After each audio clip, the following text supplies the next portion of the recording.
কথায় আছে উঠলো বাই তো কটক যায়, কিন্তু বাই উঠলে কটকেই কেন যেতে হবে সেটা বুঝতে না পেরে আজকে আমরা গেলাম ইকো পার্কে।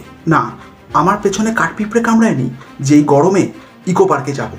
আজ ইকো পার্কে ইয়ামাহা কোম্পানি আয়োজন করেছিল একটি ইভেন্টের, যার নাম কল অফ দ্য ব্লু, অর্থাৎ নীলের ডাক। এই ইভেন্টে শুধু ইয়ামাহার গাড়ি ছাড়াও এক ছিল ধুরন্ধর হন্ডা আলি মাঝারি। ক্লাস 9-এ সদ্য ব্রেকআপ হওয়া একটা বাইকও ছিল আমাদের সঙ্গে। এখানে এসে জানতে পারি এখানকার রাজা ইংরেজ আমলে রাজপাট চলে যাওয়ায় একটা সিগারেটের দোকান খুলেছিল। মুম্বাই ইন্ডিয়ান্স আইপিএল থেকে ফুটে যাওয়ার পর টিম বাসে করে সবাই এসেছিল লসিত মালিঙ্গার সেলুনে চুল কাটতে। এরা বলছিল নিজের রাস্তা নিজে তৈরি করতে, কিন্তু আমার সাথে ছেনি হাতুড়ি না থাকায় সেটা করতে পারলাম না, অন্যের রাস্তা দিয়ে যেতে হলো।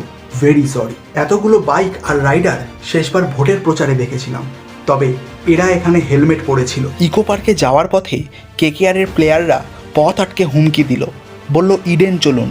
আমি বললাম খেলার ছিঁড়ি দেখে যাওয়ার ইচ্ছা চলে গেছে। মাঝ রাস্তায় ধোনি, রোহিত শর্মার কপিল দেব এসে বলল যেখানেই যাচ্ছিস যা, 9টার মধ্যে বাড়ি না ফিরলে বাড়ির লোক লোহার রড দিয়ে কেলাবে। এই দুটো ফ্লাইওভারকে একসাথে দেখে নিশ্চিত হলাম যে এরা স্বামী স্ত্রী, কারণ একজন ডান দিকে গেলে অপরজন বাম দিকে যায়। অনেকক্ষণ না খেয়ে থাকায় এই মিল্কি বারের মতো বিল্ডিংটা দেখে ভীষণ খিদে পেয়ে গেছিল।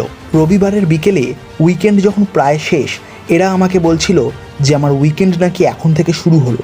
উজবুক কোথাকার। এখানে চেক ইন করতে এসে যখন বললাম আমার ডবল বেডরুম লাগবেই লাগবে, তখন বলল ঘাড় ধাক্কা দেওয়ার আগে নিজেই এখান থেকে বেরিয়ে যাও। বন্ধুরা আমায় জিজ্ঞেস করলো চাইনিজ ফুড খাবি না ইটালিয়ান ফুড। আমি বললাম আমি শুধু রোম্যান্টিক ফুড খাবো। এক ক্ষুধার্ত ভদ্রলোক আর একটু হলে দুহাত বাড়িয়ে রেস্টুরেন্টের ওপর ঝাঁপিয়ে পড়ছিল। আমি বারণ করাতে করলো না। এখন পৌষ মাস না চললেও এই বলটার জীবনে সর্বনাশ চলছিল। সবাই একে ঘুষি মারছিল, কারণ না জেনে আমিও ঘুষি মেরে দিলাম। পরেও আমাকে 286টা খিস্তি করলো। এই ড্রিঙ্কটা খেলে মানুষের মন স্টারের মতো উজ্জ্বল হয়ে যায় বলে এটার নাম মনস্টার। নিজেকে সূর্য ভাবা একটা ছেলে নিজের মোবাইলটাকে পৃথিবী বানিয়ে নিজের চারধারে ঘুরিয়ে দিয়েছিল। যারা বাইক চালাতে জানে না তারা ভিডিও গেমে বাইক চালিয়ে নিজের মনের স্বাদ পূরণ করছিল।